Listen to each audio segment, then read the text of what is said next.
Salut tout le monde. Bon après-midi ou bon matin ou bonsoir, dépendamment de l'endroit où vous écoutez ce webinaire ISGE. Voici Tommaso Simoncini de Pisa, le président de la Société internationale d'endocrinologie gynécologique, et c'est un grand plaisir pour moi d'être ici aujourd'hui pour vous présenter cela.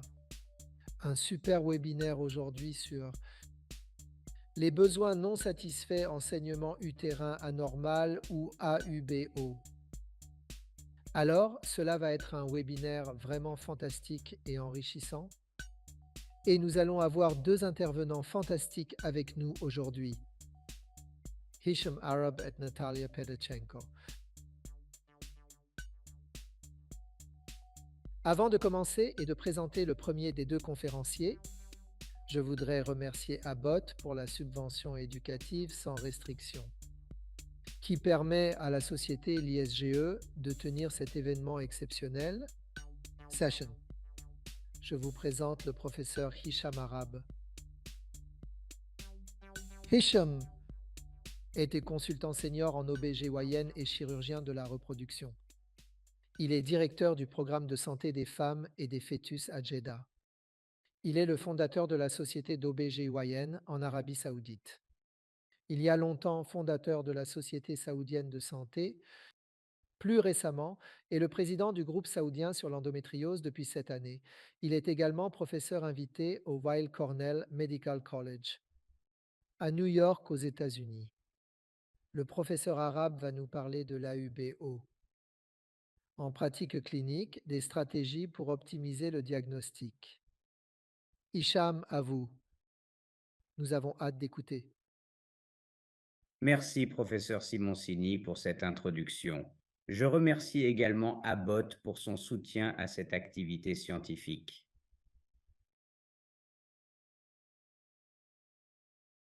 Je suis vraiment honoré de parler avec le professeur Petachenko pour la deuxième ou troisième fois.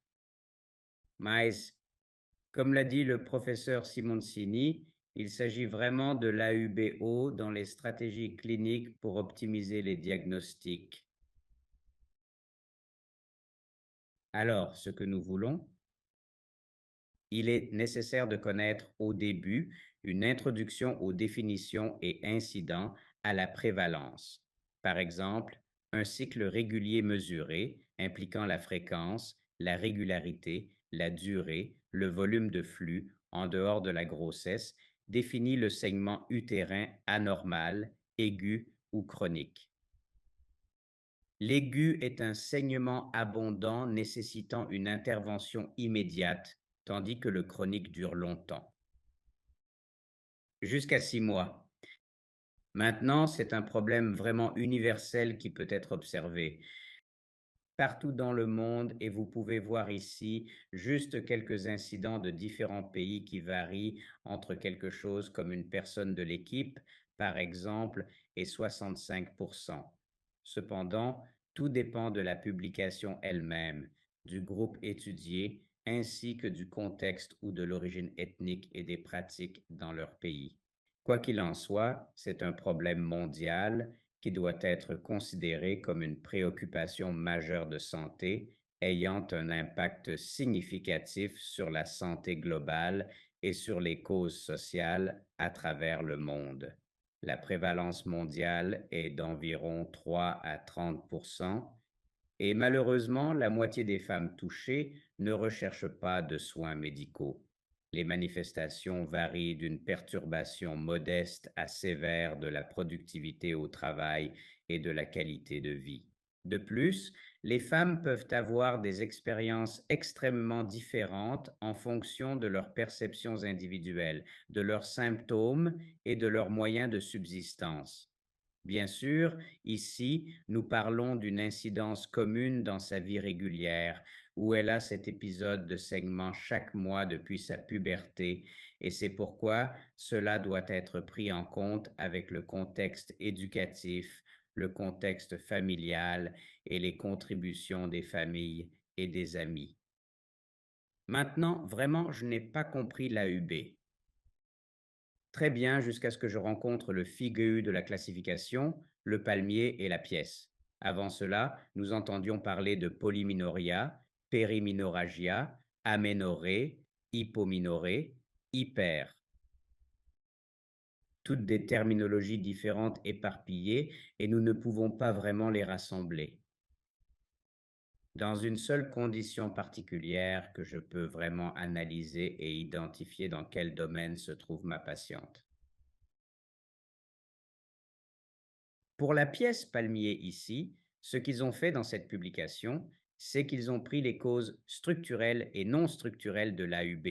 Les causes structurelles parlent du palmier, qui est un P pour polype, adénomiose, léomyome et malignité. Et pour les non structurelles, nous avons la pièce qui est la coagulopathie, la dysfonction ovarienne dans le matériel, hétérogène ou non spécifié. Donc, en fait, si vous voulez mener une approche diagnostique pour l'AUB, merci. Pensez d'abord au palmier et à la pièce, OK? Maintenant, selon cela, nous pouvons établir notre diagnostic. Et si vous parlez de structure, rien de plus facile que de regarder la structure, quelque chose que vous pouvez voir ou sentir même lors d'un examen pelvien. Cette patiente a un fibrome ou un polype, peu importe, ou peut-être avez-vous besoin d'outils diagnostiques. Le premier et le plus important outil que vous devriez avoir en main est l'échographie. Comme vous pouvez le voir ici dans cette étude, environ 40 patients avec AUB, c'est-à-dire avec un endomètre épais, ce qui signifie plus de 5 mm en pré-post-ménopause et plus de 15 mm en période pré-ménopausique. Dans cette étude, environ 45 ont été diagnostiqués avec une hypoplasie endométriale et 30 avec des polypes endométriaux avec une spécificité de 82 mais la sensibilité atteint 96. Avec ce genre d'outils, je pense vraiment que nous devons examiner les détails de la façon dont nous décrivons l'endomètre. Eh bien, cela va me prendre du temps, car je veux dire, c'est une autre présentation sur la façon de décrire l'endomètre, comment rechercher les diverses anomalies, mais je vous ai mis ici les terminologies de l'analyse internationale des tumeurs endométriales, les terminologies IETA, et publiées en 2010. Vous pouvez le vérifier. En même temps, ils ont examiné les détails de cette publication concernant la description des différentes parties de l'endomètre, qu'ils soient épaissis, présentent des vacuoles ou parfois un polype isolé, avec l'aide parfois de l'injection d'une solution saline, ce que nous appelons la sonohistographie. Vous pouvez identifier ou délimiter un polype ou même parfois plusieurs polypes qui peuvent être vus saillants dans la cavité. Avec l'aide du Doppler, bien sûr, d'une échographie, vous pouvez observer la vascularité, qui est une caractéristique très importante dans les cas d'hyperplasie token et de traumatisme Ersing, comme vous pouvez le voir dans ces différentes diapositives. Mais ensuite, en plus de cet outil magnifique, très simple et pratique, et peu invasif, il existe une autre approche, l'hystéroscopie. Que se passe-t-il si nous avons maintenant l'hystéroscopie en cabinet? C'est vraiment pratique. Et parfois, certains sont jetables. C'est un très petit instrument que vous pouvez insérer dans la cavité intubatoire et examiner les autres pathologies. Parfois, vous pouvez les gérer, mais c'est vraiment un examen nécessaire pour des conditions suspectes. Et l'hystéroscopie semble offrir une meilleure valeur diagnostique des pathologies utérines en général, des polypes utérins et des structures intracavitaires en particulier. Donc, à partir de là, nous pouvons passer au myomètre. Nous avons terminé la cavité et le myomètre. Pour le myomètre, nous avons une autre façon. Nous devons utiliser l'échographie et regarder les différentes parties de la pathologie. Le plus important, c'est quoi? Ce sont les myomes. Et vous pouvez voir ici, nous avons même la classification FIGO des différents types de myomes selon leur emplacement par rapport à l'endomètre, au myomètre et à la séreuse. Vous pouvez voir ici que le classement va de 0 à 7, 0 étant totalement dans la cavité, puis 1 qui est principalement dans la cavité et légèrement dans le myomètre et ainsi de suite, jusqu'à ce que vous trouviez un fibrome extra-utérin appelé vraiment type 7. Maintenant, dans tous les départements de radiologie, ils vous donnent toujours le type de fibrome avec leur description. Dans le myomètre, il y a encore une autre zone qui peut parfois être négligée, c'est l'adénomiose. Pour faire la différence entre l'adénomiose et le fibrome utérin, je pense qu'une des publications que je veux mentionner est la MUSA, l'outil d'évaluation diagnostique morphologique de l'utérus par échographie, publié cette année, qui vous explique comment distinguer l'adénomiose d'un fibrome, comme vous pouvez le voir ici avec toutes les caractéristiques. Une chose encore importante, lorsque vous souhaitez atteindre ce diagnostic de problème non structurel, je pense qu'il y a un groupe spécial qui est celui des adolescents ayant des saignements fréquents et qui ont peut-être été supposés avoir une sorte de coagulopathie. C'est ce que nous appelons l'AUBC. Et c'est quelque chose que vous devez peut-être d'abord écarter. Il existe certains critères pour cela. Cela signifie qu'ils ont toujours des règles abondantes. De plus, ils peuvent avoir des saignements importants lors d'une intervention chirurgicale ou ils peuvent avoir des ecchymoses fréquentes. Donc, pour cela, vous devez penser à la coagulopathie. Dans ce cas, vous devez peut-être effectuer les tests appropriés ou les référer à un hématologue pour vous aider avec le diagnostic. Lorsque vous adoptez une approche holistique de l'AUB, je pense qu'il y a 3 domaines où l'AUB devient vraiment un problème. La normalisation par le patient des règles abondantes et aussi la surveillance par le médecin de l'anémie, qui est vraiment une conséquence normale ou habituelle des saignements abondants. Et le troisième point est l'incohérence clinique. Stratégie. Donc, pour réfléchir ici, je veux vous guider à travers cette petite présentation, diapositive par diapositive, où je souhaite vous dire que la sensibilisation des femmes aux saignements anormaux peut varier. Même parmi les femmes, certaines ne pensent pas avoir des règles abondantes nécessitant une attention médicale. En fait, certaines d'entre elles considèrent cela comme un flux normal. Parfois, elles se disent: que peut faire le médecin pour moi? À tel point que ce problème peut persister pendant des années. Imaginez, une femme sur 100 a attendu jusqu'à 1 an pour consulter un médecin, 12% ont attendu 2 ans. Nous avons 9% de femmes avec des saignements abondants ou des saignements utérins anormaux qui ont attendu 5 ans avant de consulter un médecin. Mais même après avoir vu un médecin, qu'avons-nous constaté? 23% n'ont pas été informés des options de traitement. Imaginez, il y a donc aussi un problème. Ce n'est pas seulement la sensibilisation des femmes, mais peut-être aussi le comportement des médecins face à cette condition, ce qui peut contribuer à ce problème persistant. Pour cette raison, chaque fois que nous parlons du problème des saignements prolongés, cela doit affecter l'anémie que nous avons identifiée comme étant liée à des règles abondantes, c'est-à-dire un saignement excessif de plus de 60 ml. Nous avons constaté que 2 tiers de ces patientes ont un taux d'hémoglobine inférieur à 12. Que cela signifie-t-il? À chaque période, ces femmes perdent 5 à 6 fois la quantité de fer dans leurs règles que celles qui ont des règles régulières et normales. C'est pourquoi, dans une approche holistique, il faut penser à inclure la numération globulaire complète et le dosage de la séroglobuline comme partie de l'évaluation de toute patiente qui vient à vous avec des saignements.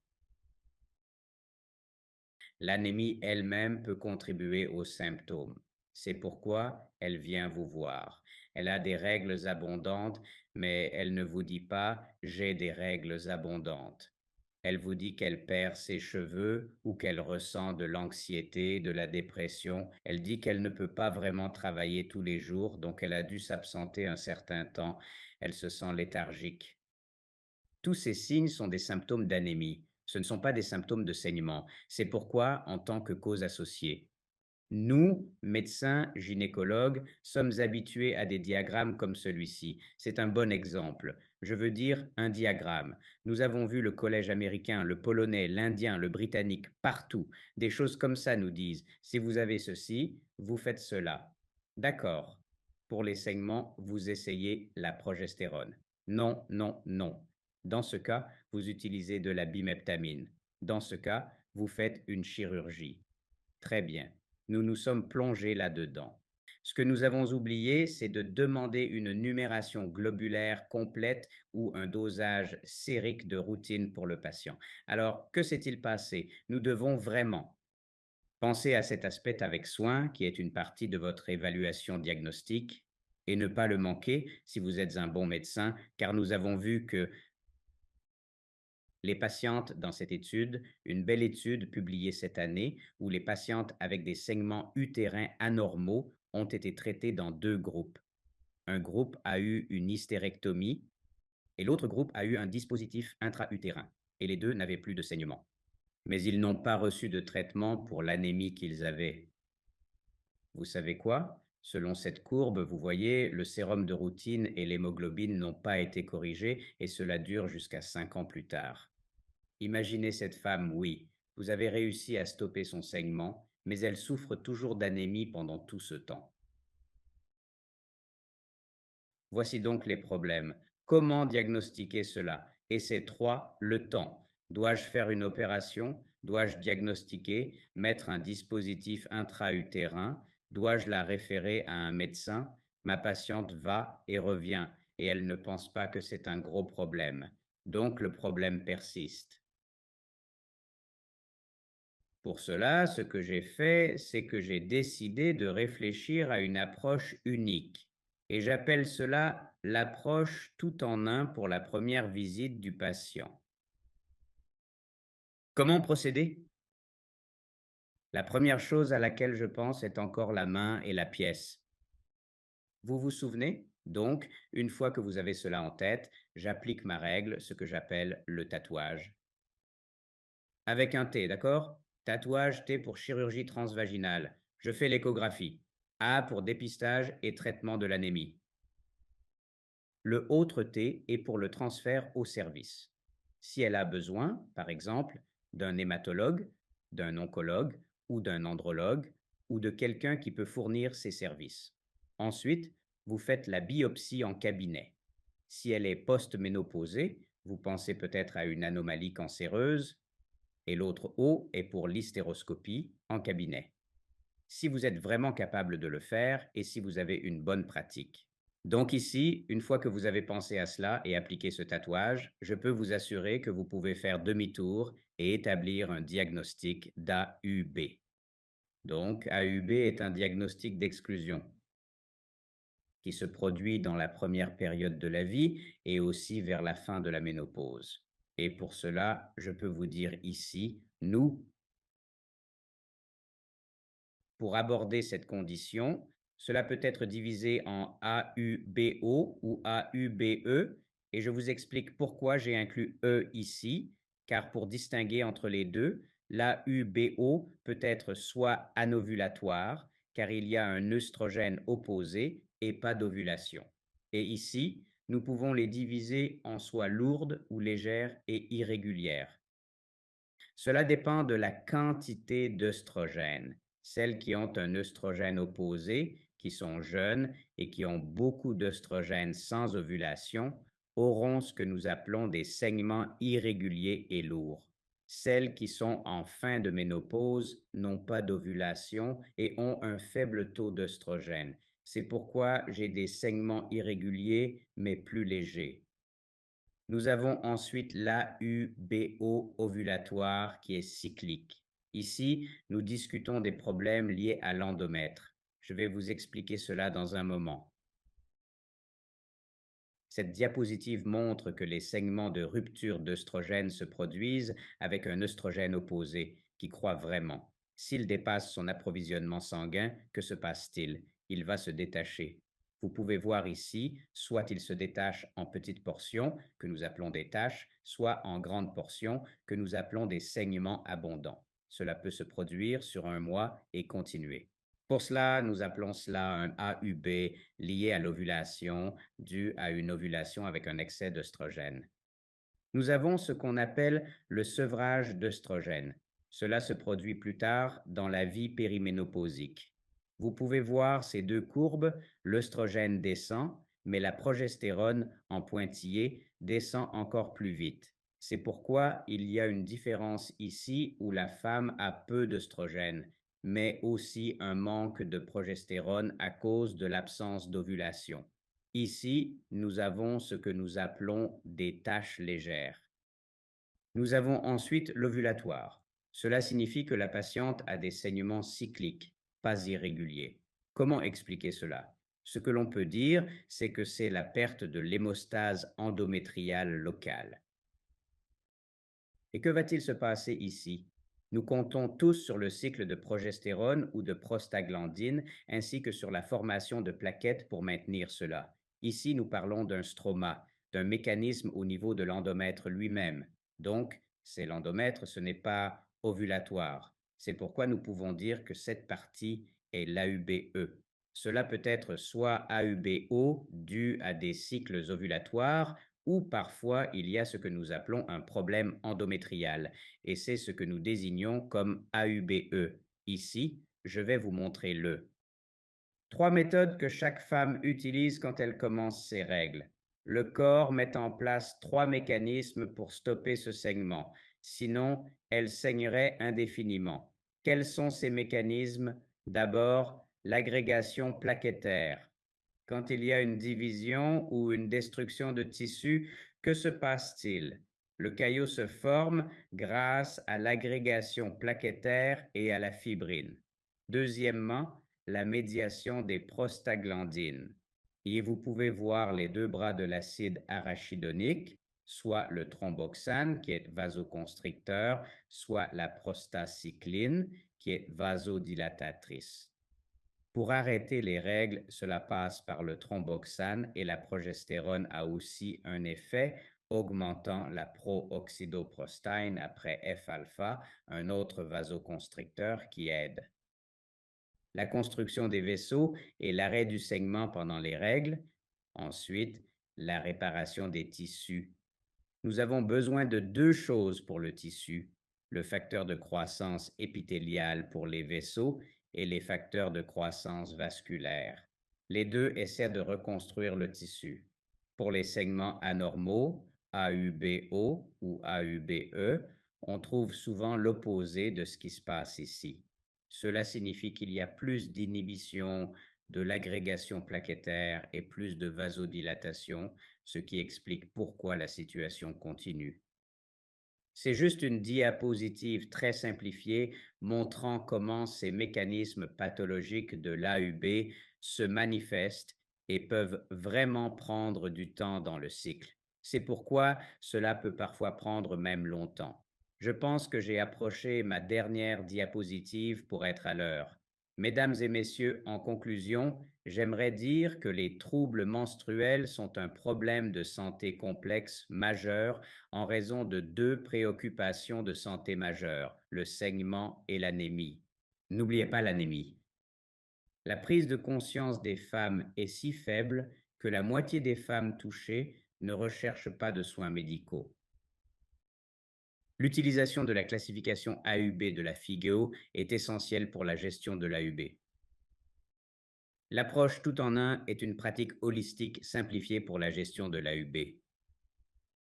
L'AUBO est une manifestation fréquente de diverses dysfonctions causant une perte anormale. Et confirmez votre diagnostic. Et en réalité, éliminez les causes structurelles de l'AUB grâce au tatouage pour comprendre et traiter l'AUBO. Merci beaucoup. Merci. Merci beaucoup, professeur arabe. C'était une conférence fantastique, vraiment. J'ai beaucoup aimé le tatouage. C'est très agréable. Félicitations pour l'acronyme. Avant de passer au prochain intervenant, nous aurons une séance de questions et réponses à la fin du webinaire. Toutefois, vous pouvez commencer à utiliser la section questions-réponses dans Zoom pour écrire vos questions.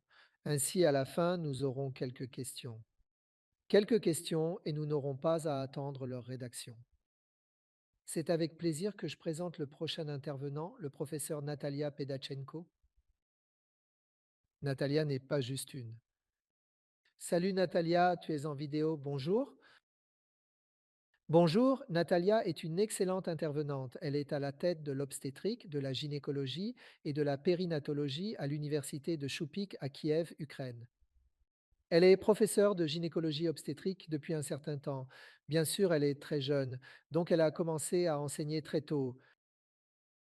Et elle est une médecin fantastique avec une vaste expérience en endocrinologie, troubles menstruels, endométriose, SOPK et chirurgie endoscopique.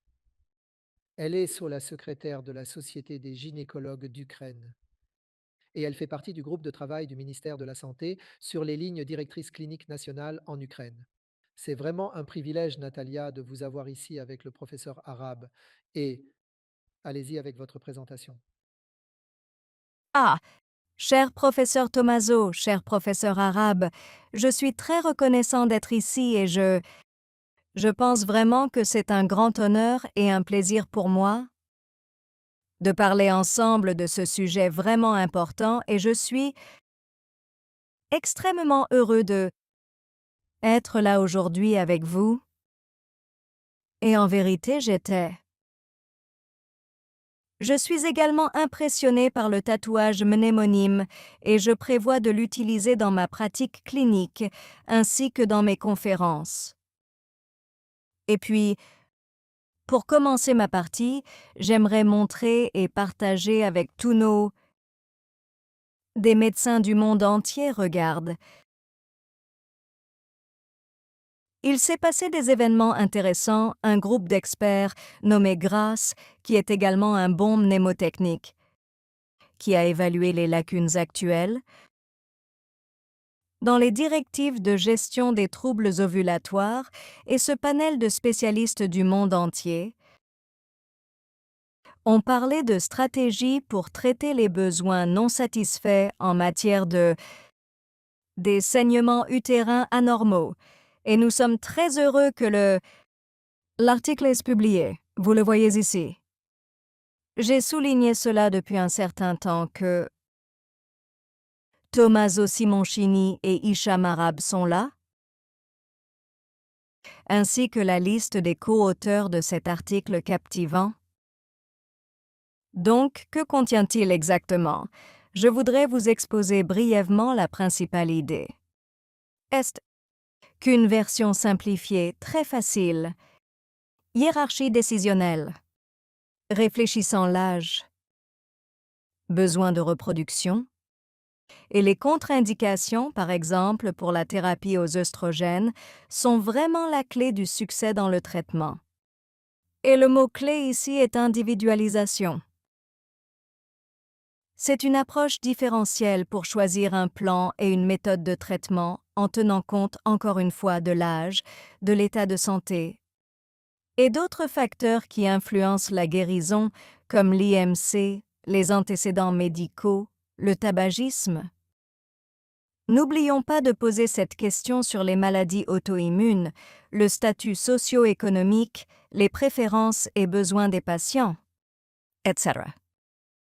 Et quels groupes de patients spéciaux ont été mentionnés, ont été soulignés par le groupe d'experts, qui est également mentionné dans l'article, qui vraiment ne sont pas couverts par les recommandations existantes, l'adolescence. C'est un âge très intéressant avec le besoin de prioriser la thérapie,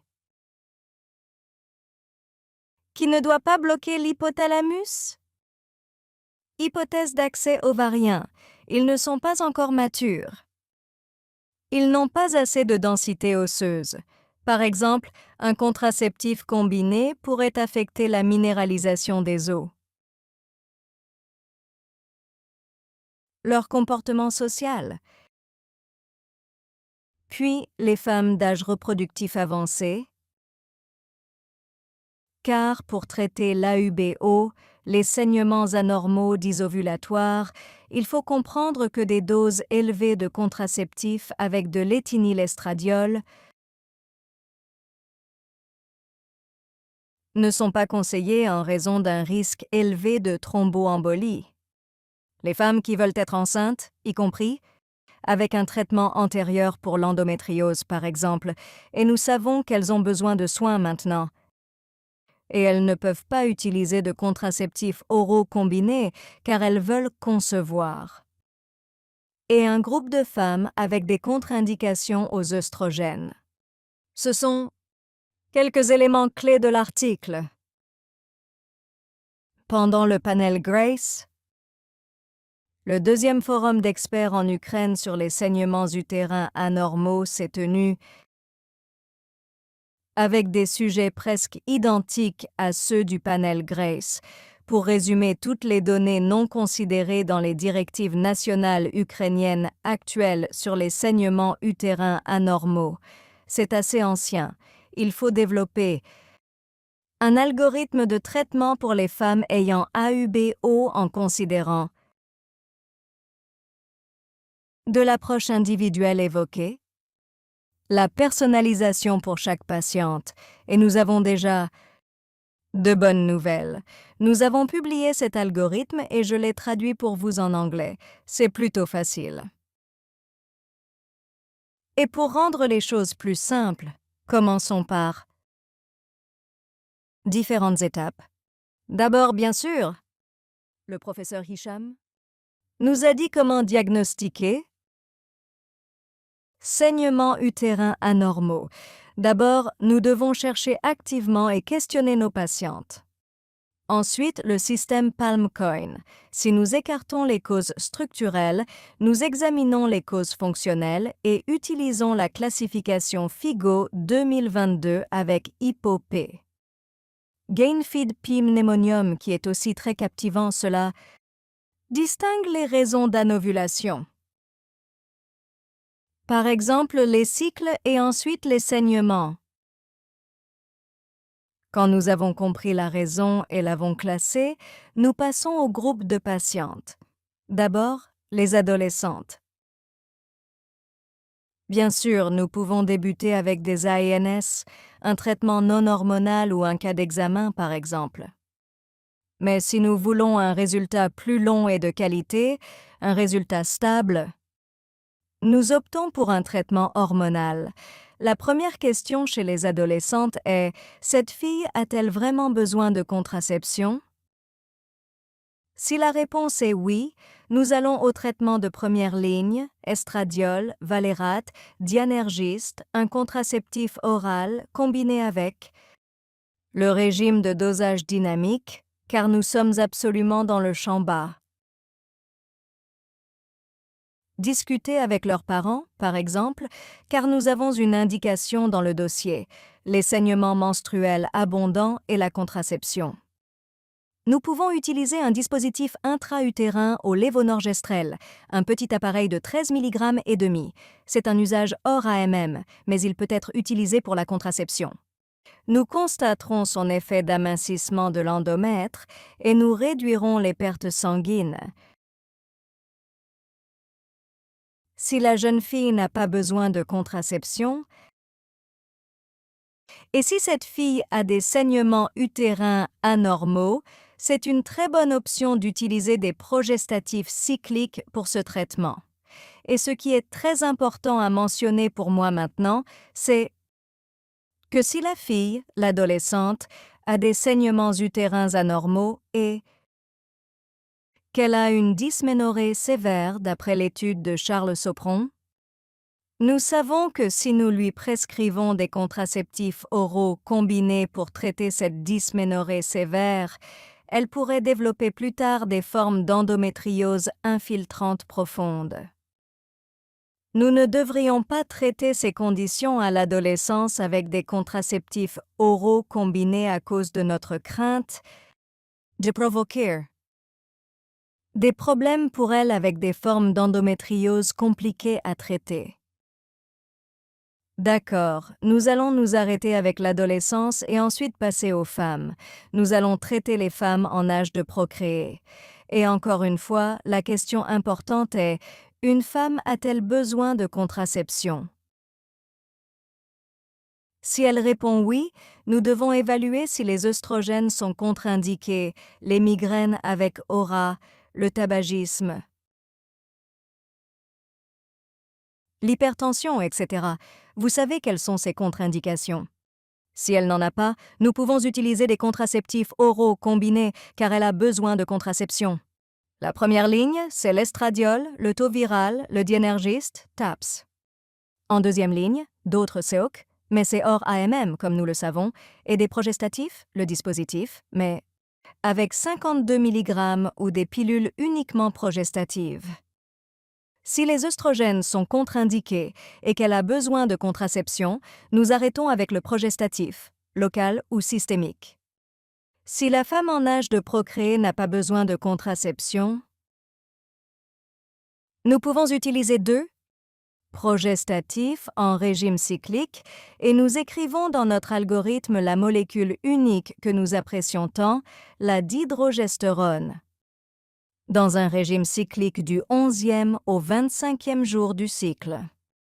Il peut être utilisé non seulement pour les femmes qui veulent se concevoir tout de suite et traiter l'AOBO en même temps, mais aussi pour les femmes qui n'ont pas besoin de contraception, mais qui ont besoin d'un traitement pour l'AOBO. C'est une option très bonne et sûre. Concernant l'âge périménopausique, la question principale reste la contraception. Oui, certaines femmes en périménopause veulent des enfants. Certaines attendent des petits-enfants, certaines viennent de se marier, d'autres ont besoin de contraception. Donc si oui, nous allons vers des options de contraception sûres, comme le dispositif de lévonorgestrel ou la combinaison estradiol-valérate-dienergist. Si elle n'a pas besoin de contraception, la prochaine question en périménopause sera si elle a des symptômes de déficit en œstrogènes. Si c'est le cas, nous suivons les directives de MHT. Si ce n'est pas le cas, c'est un traitement très physiologique qui consiste à ajouter de la dihydrogestérone. Du 11e au 25e jour du cycle, Hicham a aussi dit que la périménopause commence avec la baisse de progestérone. Pourquoi utilisons-nous des progestatifs cycliques pour l'AUBO? Parce que les directives mises à jour montrent qu'il y avait suffisamment de preuves pour dire que les progestatifs en mode cyclique, un modèle en même temps qu'une contraception hormonale combinée, sont efficaces et considérés comme des dispositions de base pour la thérapie de les saignements menstruels lourds.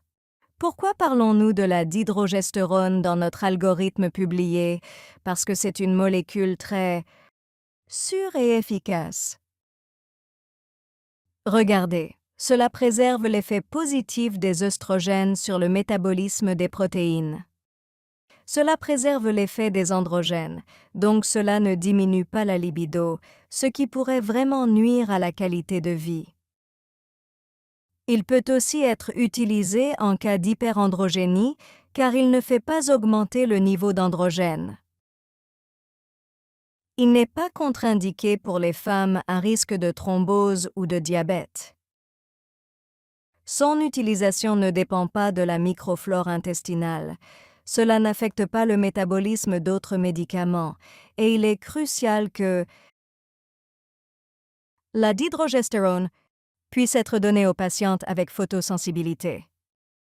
Contrairement à la contraception orale combinée, par exemple, c'est un souci pour les femmes, surtout en Méditerranée, surtout l'été, car cela entraîne un mélasma. Et elles ont besoin d'une protection solide. contre les rayons UV et la dihydrogestérone est absolument sûre et elle n'est pas contre-indiquée pour les femmes ayant des migraines. Et brièvement avec des cas cliniques. Regardez une femme de 90 ans, elle avait des soucis de douleurs aiguës et de saignements utérins anormaux aigus entraînant une hospitalisation. Hospitalisation, elle a noté des retards périodiques dans ses règles allant jusqu'à 25 jours. D'après l'anamnèse, elle indique que ces 4 dernières années, son cycle était irrégulier, atteignant même 47 jours. Elle mentionne une baisse périodique du volume des saignements menstruels, souvent liés à des menstruations lourdes l'année dernière. Elle a un mode de vie sain, subit du stress et n'est pas en couple. Dépistage, pas de pathologie, sa mère est en surpoids et a un diabète de type 2, examens gynécologiques normaux. Échographie. L'utérus est tout à fait normal, avec une structure homogène, mais les ovaires apparaissent. Un peu plus volumineux que prévu, dépassant 10 ml. Donc nous pouvons suggérer qu'il s'agit d'une morphologie ovarienne polykystique. Nous avons donc des irrégularités du cycle, un cycle allongé, des saignements et une morphologie ovarienne polykystique, et son âge gynécologique est presque de 8 ans. Ainsi, nous pouvons même diagnostiquer cliniquement son type D. Syndrome des ovaires polykystiques, la phonotypisation est très importante. Comment traiter cette jeune fille? Peut-être quelques examens supplémentaires. Nous les avons faits et avons remarqué que seul le niveau de vitamine D est trop bas. Donc, nous avons posé le diagnostic de SOPK, phénotype D, saignements utérins anormaux, O, en raison d'une dysfonction ovulatoire et d'un manque de vitamine D. Si nous mettons de côté l'AOBO et nous concentrons sur le traitement du SOPK, les stratégies actuelles. Comment procéder? Il faut évaluer la situation clinique. Nous devons comprendre quel symptôme clinique est le plus important pour la jeune fille qui est venue demander notre aide. Cette fille a besoin d'un traitement cyclique, d'une régularisation des irrégularités du cycle menstruel. Et bien entendu, le changement de mode de vie est très important pour tout symptôme du SOPK. Ensuite, nous analysons la gravité, nous passons à ces niveaux et nous voyons que, par exemple, nous pouvons utiliser de la progestérone cyclique, puis des contraceptifs oraux combinés.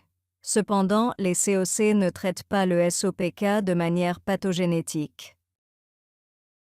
C'est juste une approche symptomatique, et cela peut être une contraception avec un effet anti-androgénique pour ces filles, mais ce n'est pas un traitement. Mais le traitement par progestérone, c'est un vrai traitement. C'est plus physiologique. Donc, si nous regardons à nouveau l'algorithme, nous pouvons voir que nous avons une adolescente. Elle n'a pas besoin de contraception. Nous pouvons donc également utiliser de la progestérone en régime cyclique pour le traitement de l'AOBO. Ce traitement est absolument fantastique, car ces patientes ont besoin d'une thérapie basée sur la pathogénie qui ne perturbera pas la synthèse des hormones gonadotropes et sexuelles. Cela ne supprimera pas l'ovulation. Et cela aidera vraiment à relancer son propre mécanisme de régulation du cycle. En observant l'étude que j'admire beaucoup, nous pouvons voir que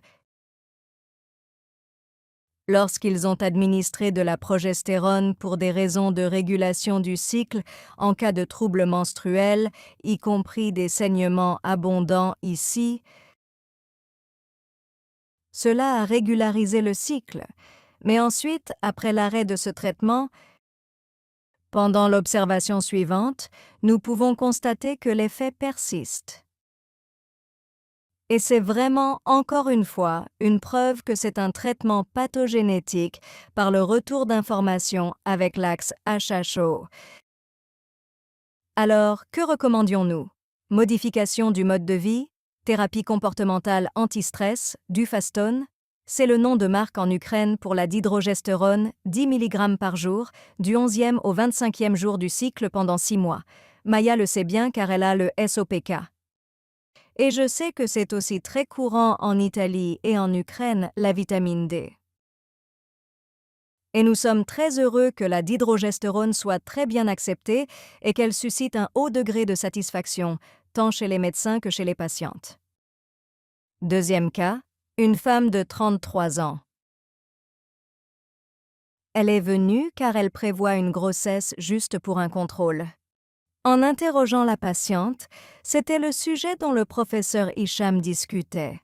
Il est devenu évident, après l'interrogatoire, que ses règles durent 8 à 9 jours. Elle a des caillots, de gros caillots dans son écoulement. La femme se réveille la nuit pour changer de protection hygiénique, et bien que ce fait ne soit pas reconnu comme une plainte, car toutes les femmes de la famille avaient des règles abondantes. Mais nous lui avons expliqué que ce n'est pas simplement quelque chose de normal. Elle a des saignements utérins anormaux. Elle a pris du poids et ainsi de suite. D'autres résultats intéressants, examen gynécologique sans caractéristiques particulières. La détection active des antécédents de saignements utérins anormaux est très importante. Et le protocole ukrainien pour le traitement de l'AUB contient ces 4 questions. Et ces 4 questions sont également incluses dans le protocole. Guide pour le traitement de l'anémie ferriprive. Est-ce que les règles influencent les activités quotidiennes? Devez-vous changer de protection hygiénique la nuit? Avez-vous de gros caillots de sang? Et avez-vous des symptômes d'anémie, essoufflement, faiblesse? Elle se réveille le matin et elle est déjà fatiguée. Si la réponse est oui à une question, c'est une raison de penser que la patiente a des saignements utérins anormaux. Les tests de laboratoire de cette jeune femme de 33 ans indiquent qu'elle souffre d'anémie. Son ferritine est faible. Elle a un niveau de prolactine de 31 nanogrammes par millilitre. C'est une hyperprolactinémie légère due au stress et elle a une petite quantité de vitamine D dans son sang. Tout le reste est dans les valeurs de référence, disons. L'échographie montre que l'endomètre est 9, c'est correct, mais elle a des inclusions hyperéchoïques, sans le pédicule vasculaire. Donc, nous ne pouvons pas exclure un polype endométrial et elle a un gros follicule, 24 ml au 12e jour de son cycle. Donc, elle a des événements anormaux dans la régularité de l'ovulation. Oui, elle a vraiment. Peut-être des troubles du cycle induits par l'hyperprolactinémie due au stress. Oui, qui se manifestent cliniquement comme des saignements utérins anormaux. Nous retournons à notre algorithme, âge reproductif actif. Elle n'a pas besoin de contraception, donc on peut lui prescrire du dihydrogestérone, car elle planifie une grossesse. Ce régime du 11e au 25e jour est acceptable pour les filles qui veulent tomber enceintes, même s'il n'est pas commencé après l'ovulation. Cette dose de comprimé pour cette prolongation est requise pour traiter les saignements, mais cela ne gêne pas l'ovulation. Pour le diagnostic et le traitement, nous lui prescrivons aussi du dufastone dihydrogestérone, selon le même traitement. Si cela ne suffit pas à diminuer la prolactine, car c'est aussi une molécule anti-stress, c'est une superbe molécule anti-stress. Nous pourrions ajouter un peu d'Agnus castus plus tard pour cette fille pour faire baisser la prolactine. Vitamine D, fer, magnésium, acide folique, contrôle du poids, et si le lendemain, peut-être après le traitement au dihydrogestérone, curetage de l'endomètre, 2 fois par jour pendant 10 jours, et si nous observons le polype, alors nous réaliserons une résection hystéroscopique de ce polype.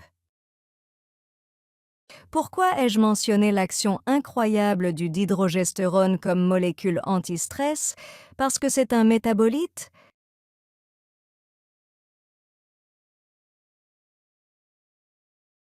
de d'hydrogestérone, un métabolite, l'allopregnolone, dans le cerveau qui présente une large gamme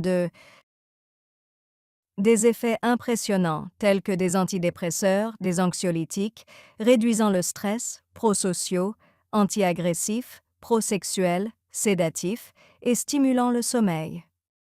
Ainsi, ce neurostéroïde, très semblable au dihydrogestérone, l'allopregnolone est produit dans le cerveau quand nous prenons du dihydrogestérone et nous aurons avoir aussi un effet anxiolytique. Nous allons aussi traiter les problèmes de l'endomètre. Nous allons réduire la croissance endométriale, stabiliser le réseau vasculaire et démarrer la cascade de coagulation sanguine. Nous aurons des effets hémostatiques et antifibrinolytiques et nous bloquerons l'activité des protéinases matricielles car le dihydrogestérone est également fantastique et magnifique pour tous ces objectifs car c'est un 5 volts plus sensible aux récepteurs d'œstrogène dans le corps que la progestérone antigénique naturelle. Donc, nous avons besoin de petites doses, seulement 10 mg en comparaison de 300, par exemple. Et il n'a pas d'effet antigonadotrope, donc nous pouvons l'utiliser chez les patientes qui désirent une grossesse maintenant, et il est très bien toléré avec une bonne observance, car il n'y a pas d'effet corticostéroïde. Pas d'effet androgénique ni anti-androgénique. Après 3 mois, nous voyons qu'il n'y a pas de plainte. Les indicateurs hématologiques et la prolactine sont revenus à la normale. Et ce qui est important, les tests d'ovulation montrent le 12e et le 13e jour du cycle avec cette molécule. Donc cela ne gêne pas l'ovulation normale. Et elle envisage une grossesse. Je vous remercie pour votre attention et pour citer Hippocrate, oui, cela n'affecte jamais qu'une partie du corps, cela touche tout l'équilibre de la santé, du corps, et le meilleur médecin est celui qui peut prévenir et prédire. Merci. Merci beaucoup, Natalia, merci beaucoup. C'était une belle présentation, à la fois pendant votre présentation et celle du professeur arabe.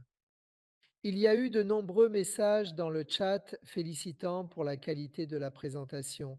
Donc, merci à vous deux d'avoir été si clairs. Oui, merci à tous. En fait, je dois dire que nous avons beaucoup de questions et nous n'avons pas beaucoup de temps. Il nous reste environ 15 minutes. Essayons de laisser de la place aux questions du public et bien sûr à ceux qui écoutent. Sentez-vous libre de préparer d'autres questions. Les premières questions concernent davantage la présentation du professeur arabe. Mais je pense que vous pouvez tous les deux répondre. Elles sont liées à l'algorithme de diagnostic. Une question demandait comment vous recommanderiez ou effectueriez l'échographie transvaginale si vous choisissez des jours précis dans le cycle. Lorsque vous faites un bilan chez des femmes avec des saignements utérins anormaux à cause d'une dysfonction ovulatoire. Une autre question porte sur le moment de faire la biopsie endométriale dans cette situation. Alors, qui veut aborder cela? Peut-être le professeur arabe? Voulez-vous commencer? Oui, je peux m'occuper de cette question. L'échographie est l'outil principal que nous devrions avoir. Personnellement, je fais des échographies à la clinique. Je ne attends pas le transfert de la patiente au service de radiologie. J'ai un rendez-vous là-bas. C'est une chose. Deuxièmement, je dis à la patiente de ne pas s'inquiéter, même avec des saignements, je peux faire une échographie transvaginale. Ce n'est pas nuisible. Je lui demande d'aller se laver et de venir à la clinique, et je fais l'échographie moi-même. Parfois, j'ai besoin de faire les deux, c'est-à-dire l'échographie transabdominale et transvaginale, surtout si je fais face à une grosse masse dans l'utérus que je ne vois pas par voie vaginale. Donc, je fais l'échographie transabdominale pour voir l'étendue de cette lésion. La biopsie endométriale est définitivement liée aux patientes ayant une possibilité ou une crainte de quelque chose comme un carcinome ou une hyperplasie. Et encore une fois, elle peut être réalisée à tout moment durant la visite.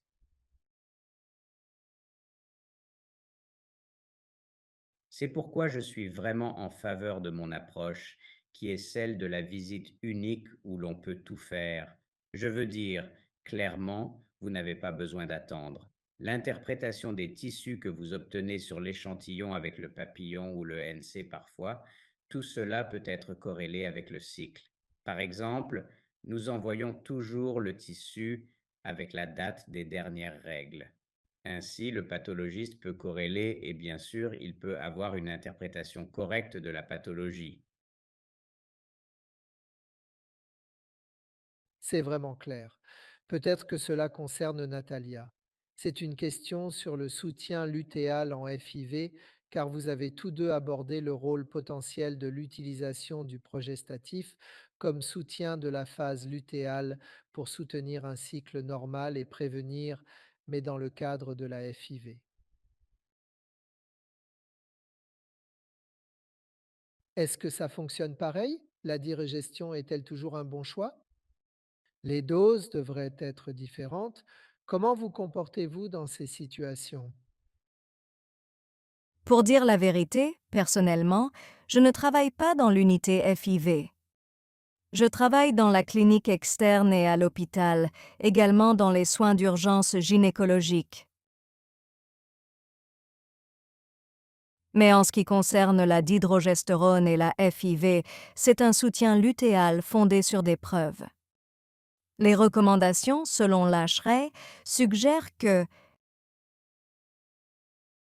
le soutien à la grossesse doit débuter à la phase lutéale. Et le fait que l'un des plus naturels et ayant le plus de preuves en début de grossesse est, bien sûr, la dihydrogestérone. Molécule. C'est vrai, professeur Arabe, Oui, continuez. en fait, je le fais. Je crois que c'est la nouvelle tendance depuis les études Lutus, les Lutus 1 et 2, qui ont introduit la dendrogestérone pour le soutien de la phase lutéale. Personnellement, j'ai utilisé pendant des années la progestérone vaginale micronisée pour le LPS, mais il a été difficile de passer à un nouveau médicament. Cependant, je peux vous assurer que j'ai fait cela et que j'obtiens les mêmes résultats. La littérature actuelle nous indique que le soutien de la phase lutéale est excellent avec la dendrogestérone. De plus, il est rassurant de savoir qu'il n'y a pas de tératogénicité, c'est très sûr, surtout au début du développement embryologique. Oui, tout à fait vrai. Et professeur Arabe, c'est une question pour vous. Une personne qui a écouté votre présentation voulait votre avis sur l'acide tranexamique pour le traitement des saignements utérins anormaux.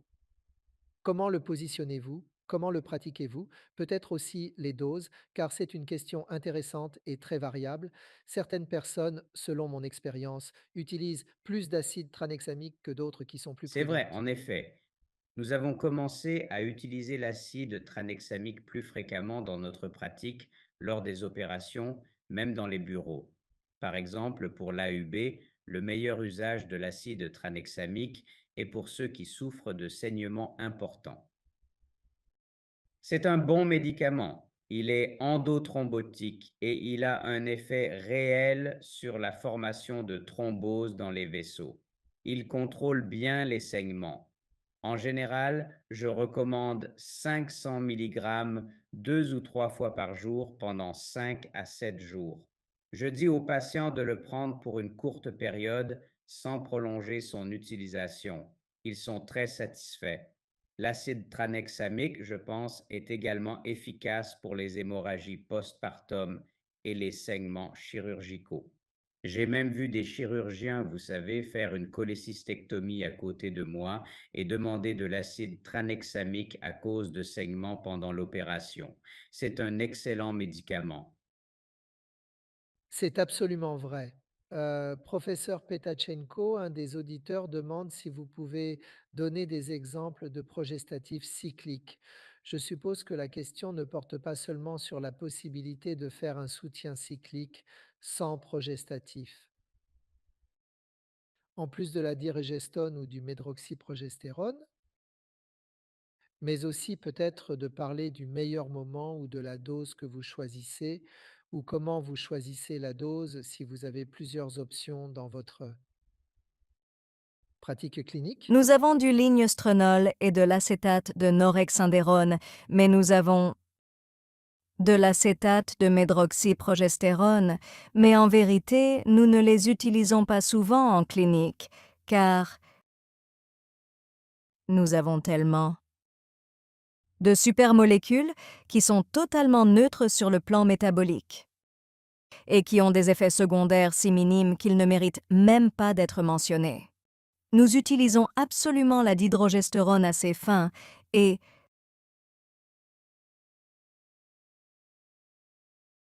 nous ne considérons même pas d'autres options, surtout chez les adolescents. Quand je vois des adolescents traités avec de l'acétate de norexindérone, de l'acétate de médroxyprogestérone, je me sens vraiment désolée, car ce sont vraiment des traitements difficiles. Des traitements difficiles. Oui, il y avait une question d'une personne. Je ne peux pas.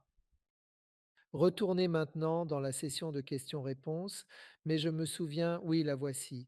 Elle mentionnait que malheureusement, la digestion n'est pas disponible partout. Donc, dans ces pays, par exemple, le Royaume-Uni, elle dit, où ce n'est pas S'il n'est pas enregistré, ils n'ont disponible, que de n'est-ce la pas? progestérone micronisée, et pour cela, ils peuvent utiliser, par exemple, 2 ou 300 mg. Mais le régime cyclique pourrait être identique. Vous pouvez essayer, mais vous devez comprendre que, bien sûr, c'est 300 et 1000, c'est un peu différent pour d'autres effets, mais si vous n'avez pas de dihydrogestérone, vous pouvez utiliser de la progestérone micronisée. Bien sûr.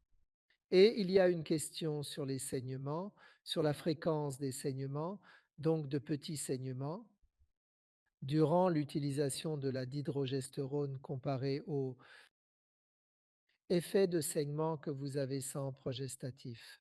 Peut-être que vous voulez tous les deux en parler. C'est une très bonne question, et j'étais tellement pressée que je ne me suis pas arrêtée là-dessus. C'est une question très courante.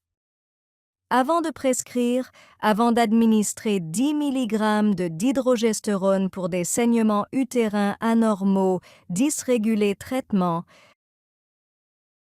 nous disons à nos patientes de commencer par 10 mg et nous espérons que 90% d'entre vous seront absolument sans saignement, mais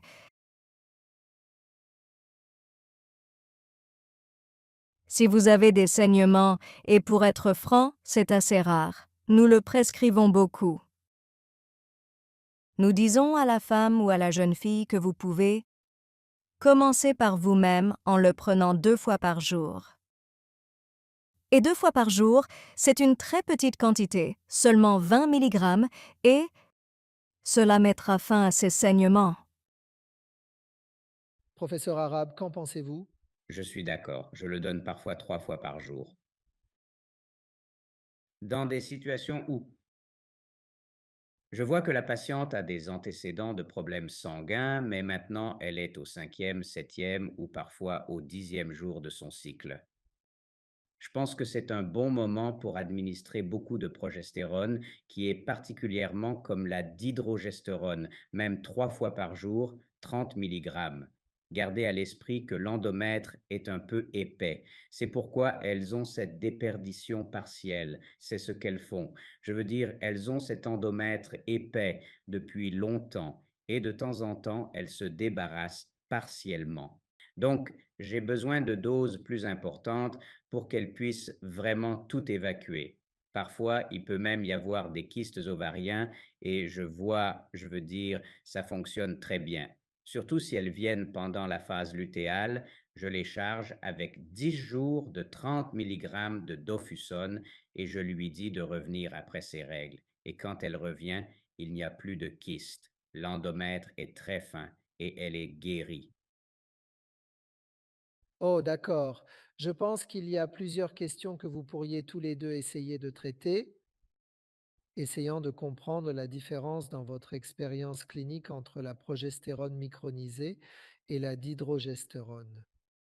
Je veux dire, le profil est très similaire. Nous savons donc qu'ils sont très neutres en termes d'effets métaboliques. Il y a quelques différences dans la pharmacodynamique, des différences dans les effets sur le sommeil. Mais en ce qui concerne le traitement de l'AUBO, pensez-vous qu'ils peuvent être utilisés de manière comparable, en tenant compte que dans certains pays, la dihydrogestérone n'est pas disponible ou d'autres progestatifs pourraient ne pas l'être? Y a-t-il des alternatives? Professeur arabe, voulez-vous débuter? D'accord, si je vais là-dessus, en fait, peut-être que dans certaines situations, ils sont interchangeables entre la progestérone micronisée et la dihydrogestérone.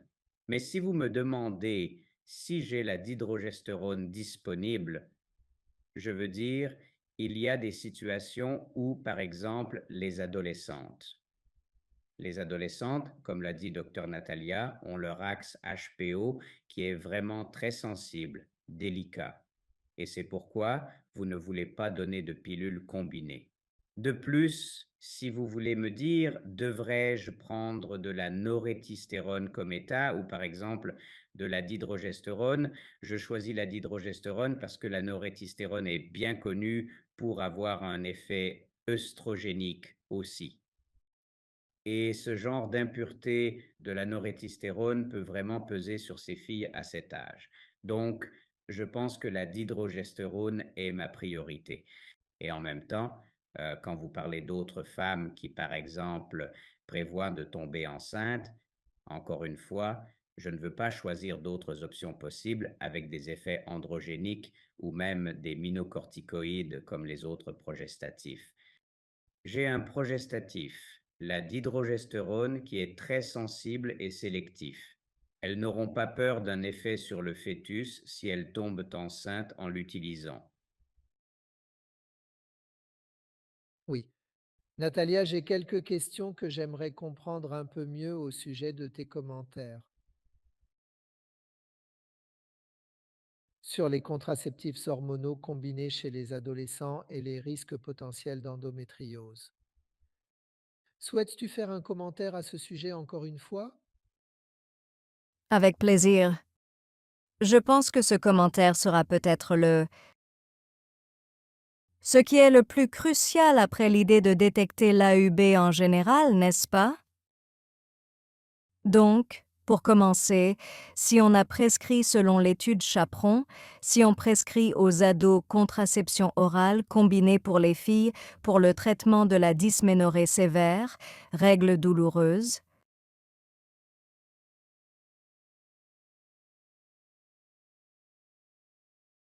il avait clairement montré que plus tard dans leur vie, à l'âge actif, ces filles vont sûrement avoir des formes d'endométriose profondément infiltrative, endométriose du système digestif, endométriose touchant presque tout, endométriose rétrocervicale, endométriose infiltrante, et il avait démontré la force très puissante lien entre cet ensemble combiné, prise de contraception orale chez les adolescents pendant longtemps, et l'évolution de cet état. Donc, si nous avons des adolescentes avec des règles lourdes qui ont besoin de contraception, bien sûr, la dihydrogestérone n'est pas une option, car elle ne fonctionne pas comme contraceptif. Nous recommandons souvent à ces jeunes filles de placer un DIU contenant du lévonorgestrel, un petit appareil, de 13 mg et demi, et cela servira de contraceptif. Et cela supprimera les menstruations pendant 2 à 2 ans et demi.